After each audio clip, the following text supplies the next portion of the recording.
Good morning, afternoon, I think. Are we right in between?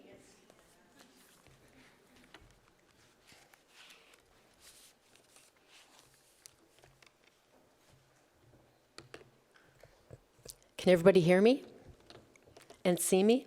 Good. I'm very happy to be here today, so thank you very much, SAAAC, for this invitation. It's a privilege to be part of your conference and be here speaking to your organization and many others. One thing I'm not used to having is, I better just learn how to do this first, is an introduction. So thanks very much, Lindy, for that. So I always put my own introductions up here just in case I don't have somebody introducing me. And I must say, I corrected my years of being involved in education just before I came here. And you said 37 and it's now 40. So yay, for me, I'm either very old or very experienced, and I choose to focus on the second most days. So 40 years experience. 25 of those years have been focused on autism spectrum disorders, but I also have a brother who is 48, who has really, been an influence in my career, in my life, and in the programs that I've written for the ASD population. As Lindy said, I'm currently, we have a center in Barrie, Ontario, and we currently work with people with high-functioning autism, Asperger's syndrome, on a whole variety of topics and areas, including consultation, coaching, and really work-life readiness is our focus. So the population started with 18 to 28-year-olds, but now my youngest is 15 and my oldest is 55. So, you open a center and they will come. There's no doubt about that. So I tried to retire for 5 minutes in 2010, and I guess it was more like 5 months. But during that time, I started to hear from parents, and parents were like, Pat, what happens when people graduate from secondary and, are trying to enter the world of work or post-secondary, but they're really not ready. And so more and more questions came my way, and these were from parents and young adults who I'd known for years, right? Over that 20-some year span. And so I started looking around for programs that were available for this population. And this is in 2010. And I've got to say, there wasn't much, if anything. Not only in Canada, but the States as well. So there were very limited resources for these families. So I then started to think about, okay, what is it that our folks, anybody really needs to know? And here's some of the things that I came up with, right? You need to know how to self-regulate, learn how to organize yourself and your belongings, take care of yourself, learn to communicate with others in some way, whatever that might be, learn to engage others, and just good enough social skills to get by, learn to be as independent as possible, and to be the best you can be, and have self-confidence to do that. So thinking about this then led me to the first course I wrote, which is called Transition to Life. And this course was originally introduced in 2013, and it was written with the help of Autism Ontario and Autism Speaks Canada. I had a grant to start writing this course, and Autism Ontario supported it in a group context for a number of years. Now we are offering it as an individualized program, and actually it is working phenomenally because we can focus on the individual goals a lot, which we couldn't do. We did some of that, obviously, in the group of 10 or 12, but individually we're able to really focus in. So you can see there the areas that we've expanded to at this point, and as of this fall, we're also in Kitchener-Waterloo. There's 5 coaches that I have trained to deliver this program in various areas, and people do travel to different locations to help support individuals. So this is what the course consists of. There's the topics for the 12 weeks of 2-hour sessions. Now, above and beyond the weekly content, there is homework that is definitely required, as well as a volunteer placement or a work placement of some sort. And it really depends on where the individual is at as to how we support them in that way. The idea is that we take those topics that you just saw up there, the course content, and incorporate it into a meaningful daily schedule. Because, as many of you know, these folks graduate from high school, and you've heard it many times, into the basement on their parents' couch or whatever. So we need to engage them immediately after high school to be in a meaningful schedule. The second course I wrote was called Imagine a Life, because although parents were involved in the Transition to Life program, they were asking a lot more questions, like, how are you doing this? And can you give us some more details about this? So I wrote Imagine a Life a couple of years ago, I think 3, and this really addresses all of the areas that we deal with in Transition to Life, but what we focus on is coming up with specific SMART goals in each of these areas through a functional assessment process, and the end result is then a transition plan for the young adult as they leave school.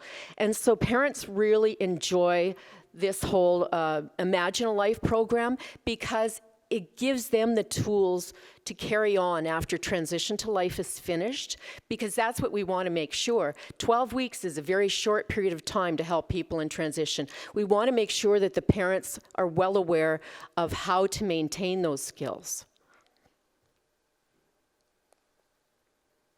So here's just a poster for that course, and we're now offering it. It's a 2-day course plus, but we're now offering it just because of ease of time. I'm bringing families in, and we're doing one-to-one individual courses with families, and then Skype interviews or supports afterwards, so that they can ask questions as they're developing their program for their child, or sometimes if they're close to us in the Barrie area, we'll have other appointments and just assist them in that way.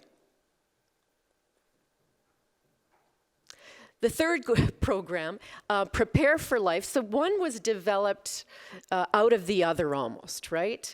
So although Transition to Life does deal with some independent living skills, I found that it was just really a drive-by. It was just not enough information for parents and young adults to really work with. So this is a community-based program where we're teaching adaptive life skills very directly, and they're practicing those skills within the community. So that's Prepare for Life, and you see the various areas. And it's individualized as well, because not everybody needs the transportation piece. Not everybody needs the housekeeping piece. So we really customize it for the person involved. So what have I learned over this past 25 years? That's what I'm sort of here, or mostly the past 10, because this is the young adult piece, right? I've learned tons, and I'm still learning every single day of my life, because I spend way more time around people on the spectrum than I do with neurotypicals these days, right? So they teach me tons of stuff. And so I'm going to try to share some of that with you today very quickly. And the first one that I want to share with you is this: remember, it's a marathon, not a sprint. And I say this to parents all the time because they come with comments like, oh my gosh, Patty's 25. Like, he should be now working, and he should be, have finished university and getting launched into an independent life. And it's like, well, that will happen eventually, right? But at this point in time, here's where they're at. We have to take them where they're at. Socially and emotionally, they're quite a bit more immature than their peers. And it's going to take them longer to get there, but they do get there. And we have to really, really look carefully at where they're at right now.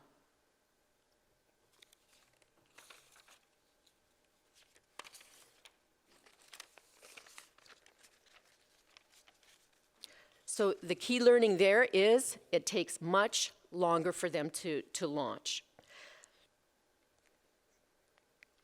Understanding themselves. These young adults that we see every day come to us with very limited knowledge about themselves, about autism spectrum disorders. They haven't really got a true picture of what their strengths are. They've got a lot of information about what their challenges are, but we really try to focus on their strengths and ensure that they understand what those are and provide supports. There are challenges, obviously, but provide supports for those challenges.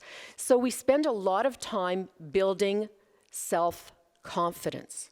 When they come to us, oftentimes they've had a difficult high school situation that they've come from, or they've been, out of commission for a number of years. Their head's hanging low and they're feeling really, really lousy about life and about themselves. So this is a huge focus for us, is to ensure that we're focusing on strengths and building self-confidence.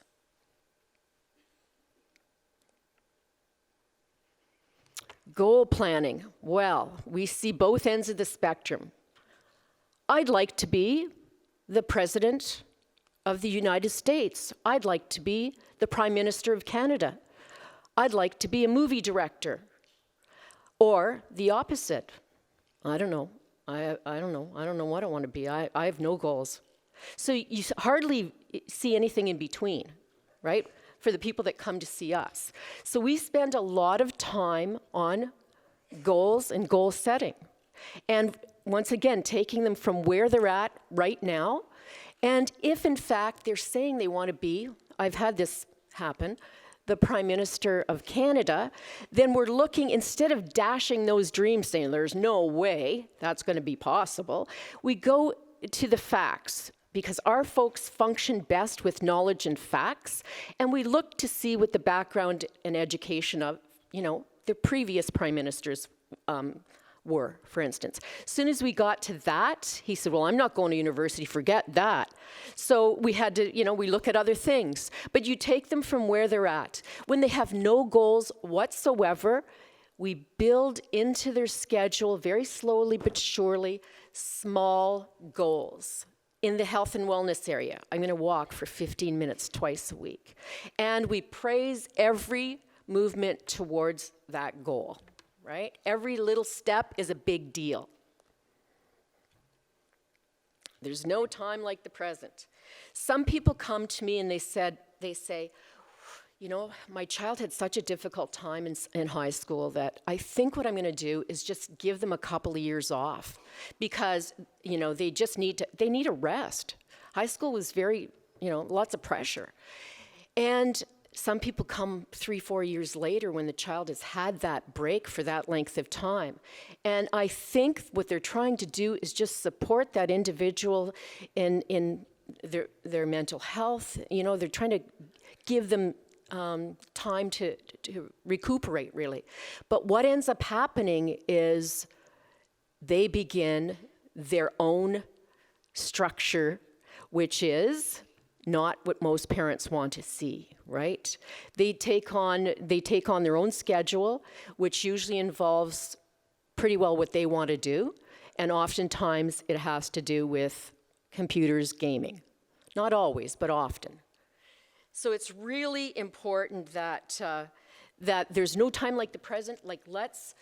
Once they graduate, let's get them into a meaningful schedule as soon as possible, not wait.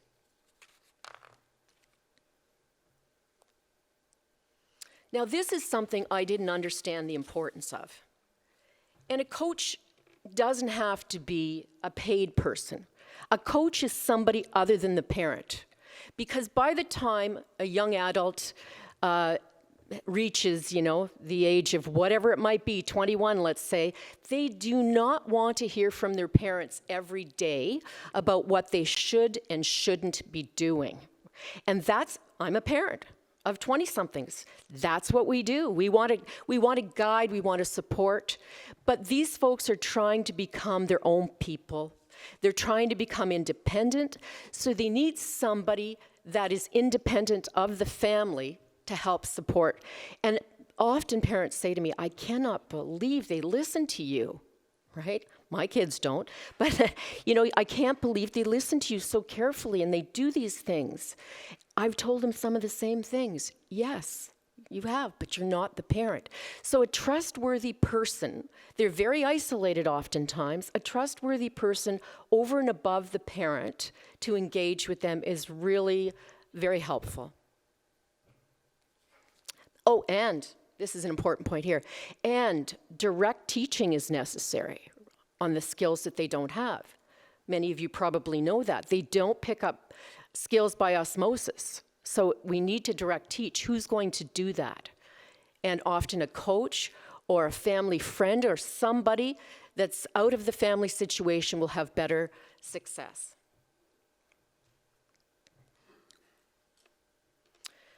Slow and steady wins the race. So we know that our folks are easily overwhelmed, right? So we have to ensure that we're breaking things down into smaller steps for them to be able to handle each step of the way. Now, a lot of parents come and say that they want their child to go to college or university immediately after high school, right? They're coming for consultations. Now, if in fact they have all the prerequisite skills to do that, and they're socially and emotionally prepared for that transition, by all means. And I'm sure they're out there, but of course, at our center, we don't see those folks, right? We see the folks whose parents have already spent a huge chunk of change, and they haven't been successful in their first 4 months. And now they feel badly about themselves, and they don't really know where they went wrong. Right? They just didn't know who to ask for help, when to get, and they didn't, couldn't handle the executive functioning part of that. So one resource that I use, and I'm sure there's people in the room probably that worked on this, is Transition to College University, Skills for Post-Secondary Pathways. And this is Toronto Catholic Autism Programs, Surrey Place, and York. This I use often, because if in fact they have the prerequisite skills, by all means. But just because they have A+ in maths and sciences does not mean that they're going to have a successful college university experience, right?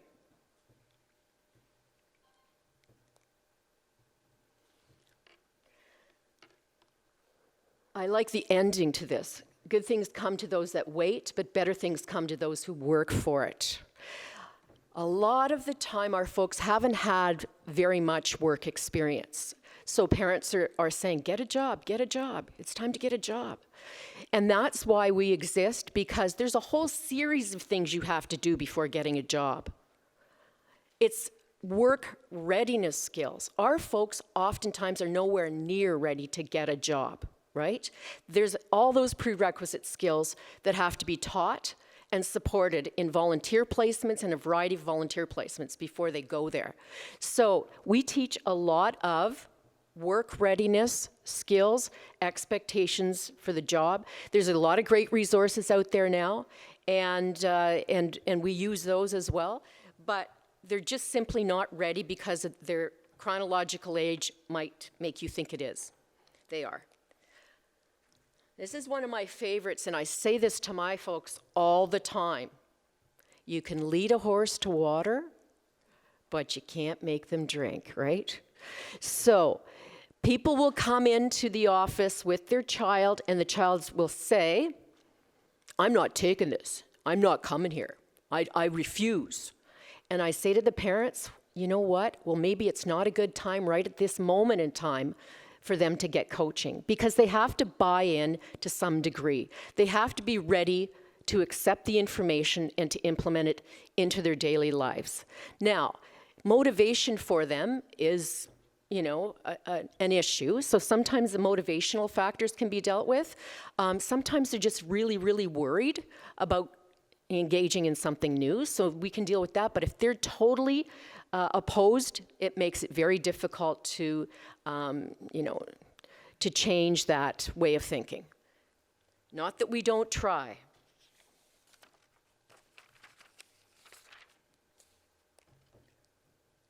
And this is just one to remind me to mention that the importance of the visual need for them to, the need for them to have visual structures. And oftentimes, I move away from, back to the meaningful schedule, move away from the computer for this initially. And then eventually get people, of course, scheduling things on their phones and scheduling things on their computers. But executive functioning, out of all the things I see at my center, is the primary area of need for most of the individuals that we see. If you can't structure a day, if you can't structure an hour, you are not going to have good success out there in the wider community, right? Doing whatever. So we spend a lot of time on executive functioning. We also spend a fair amount of time working on barriers. And they do have some barriers to meaningful schedules. So executive functioning is one, and here's some of the things that we see, right?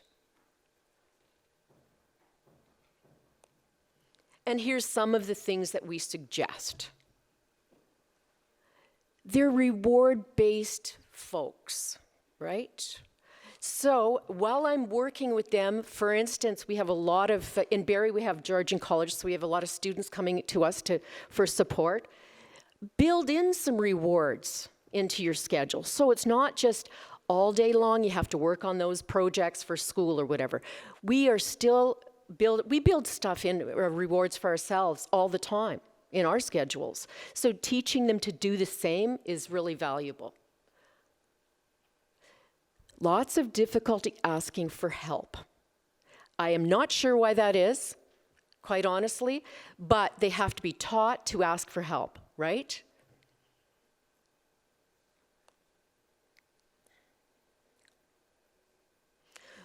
I mentioned it before, but we have a lot of functional assessments that we use to help them know what their strengths are in the areas of executive functioning and what they need help with, so that they become very aware of what they have to do then. Perfectionism, you know this population, it's not good enough, it's not good enough, it's not good enough. So we have to try to help them sometimes hand in not a perfect assignment, but an assignment that's going to pass and they're going to, you know, they're going to feel good about. This is one thing that I had no idea before I entered into this work with young adults. There's a lot of sleeping disorders among this population, and you and I know that, you know, it's really difficult to function if you haven't slept for one night. They have ongoing sleep issues daily, and, you know, here's some of the reasons why. And they've told me this. They like to be alone. They like to be up at night when the house is quiet. That's when they play games with people. Not everybody fits all this criteria, but they play games with people in different time zones around the world. And here's the last one I think is really important. They often have nothing to get up to, right? Their days are filled with not much.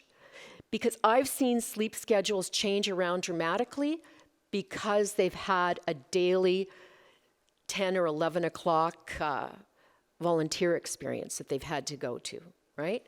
But some of my folks, a lot of them actually, have come to me nocturnal, right? So they're up all day, up all night and asleep all day.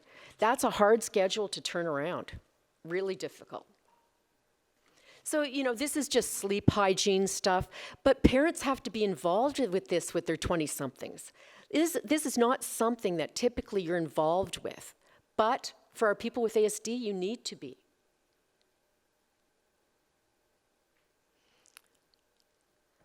I'm going to point out this book. I am not a specialist at all in computer addiction and compulsive gaming, but it's rampant with our folks. And I think many of you might know this one by Temple Grandin and Deborah Moore, The Loving Push. This has a lot of good information about this population and helping them move forward, but they have spent quite a bit of time in this book on the topic of computer addiction. And you know, they're inclined to look at computers, TV, YouTube, and so this becomes like a preferred leisure activity. They also tell me that they enjoy life online because it's not real and they don't have to deal with all the details of that. They like the gaming life, right? It's a fantasy world, but they like it. So there's all kinds of suggestions provided in this book about that, but here's just a few to get you started.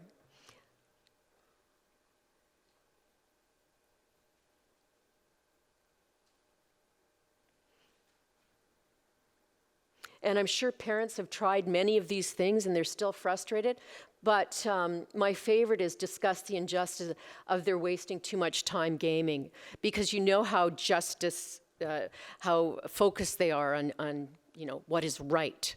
So, you know, I've heard people say to their kids, you know, all that time you spend on games really takes away from the family situation, helping out with the family.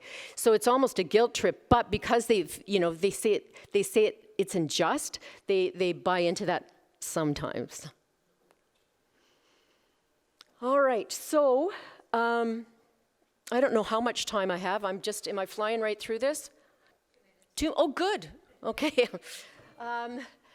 I didn't know how fast I would go here. I know I'm between you and lunch, so I'll finish up quite quickly here. And just say that I have 5. Okay. Just say that, you know, to review some of these key messages that I wanted you to retain today is begin that transition process as early as possible. And the York ASD Partnership has a wonderful document that, if you're not aware of it, it's on transitions that I think you should look up, because it covers transitions, the transition to life from the age of 16 on, and what you should be doing at each of those ages. So it's a very valuable document. I use it all the time. Yeah, assist your child in understanding ASD, but particularly their strengths. I think, you know, after being involved in education for so many years, we are very challenge-oriented when it comes to being a special education teacher. I was one and did many jobs in special education, and I think we really miss the bar there, because I think most of our people do not know what their strengths are, and once they do, it opens their world to a whole variety of different possibilities. I always say the people walking in this door at my center are way smarter than me. The people I see that coming in are just, have tons to offer the world, and we have to make sure that that's explored, and you know, that we set goals so that they can see what they can do. Goals is the next one. Always have goals. And however small they might be. Some people in a 12-week program come to us with having very little involvement in the greater community. By the end, well, this doesn't happen all the time, but they are involved every day in activities in the community, including work, including volunteer, including coaching, including the social club, which we have at the center every Thursday night. Their life has actually changed because they bought into the goals and they followed through with what they needed to do. Directly teach, I think that's point has been made, and reinforce and praise all efforts. Yep, cheerleaders, we are at our center. Like, you have to be realistic too, but cheer them on because they really do need that. Self-regulation strategies, always an ongoing focus, because if in fact you're out there in the community doing something and you get mad and throw something against a wall, it doesn't win friends and influence people. So we always try to teach them, depending upon what works for them, some good strategies in that regard. And yes, when there's negative patterns of behavior, this is not new to anybody. We try to replace them with something that's going to work better for them, right? And yeah, I'm pretty much on develop a meaningful schedule. That's very, very, very important. If you saw it once on this slide deck, you saw it 3 or 4 times. And it's easier said than done, but well worth your time and energy. And celebrate independence. I think you want to ensure that they understand that independence is a very positive thing, that they're growing up, they're going into the adult world, and they can do it. And we're going to teach them exactly how to do that and not leave them unsupported. And always remember, it's a marathon, not a sprint. Okay, thank you.